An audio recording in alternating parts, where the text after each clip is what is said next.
When I was a young kid, we had moved to another house once. One afternoon during the weekend, my dad asked me to go to church with him.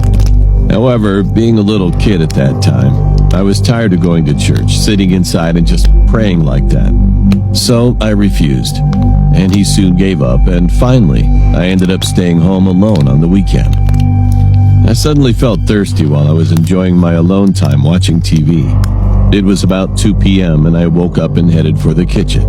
Then something strange next to the refrigerator caught my eye. It looked like a black silhouette, like a person with short hair and a long skirt. At that moment, I could feel my whole muscle got flinched and strained. Shoot, whatever. I'm not here to drink water. I'm just here to get some tissue.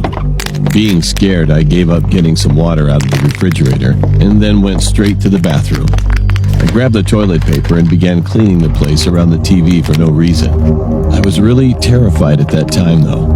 I kept trying not to look at it, but then I realized something more frightening. The head of the silhouette was moving in the same direction that I was moving. Like it was literally watching me.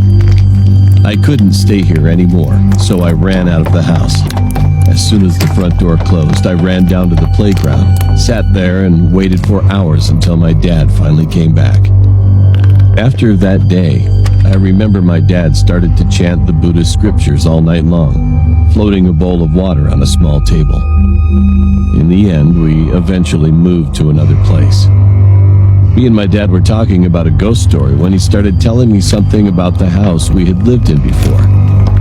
While we were living in the house, my dad started to dream very often. One day, he had a dream that a woman was cutting something in our kitchen. When he got closer, he noticed that she was cutting hair continuously.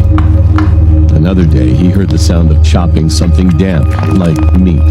When he got closer, he saw my body was crumpled in the sink, and only my face was on the cutting board. And she had taken my tongue out and was finally chopping it with a big knife. My dad was able to see her face for the first time in his dream. Her eyes were purely red, and she kept smiling at him and her mouth almost ripped. And she never stopped using the knife. He also said that the woman had short bobbed hair and was wearing a long skirt. I think it was the same day that I saw a woman's silhouette in the kitchen. Since then, Dad has visited the church, asking the pastor for help. He even visited the temple to get a recording tape of the Buddhist scripture from the chief priest and prayed all night, but it was all useless. So we eventually moved out again soon. And thankfully, my dad no longer had the dream anymore, and I didn't see the shadow in our new house.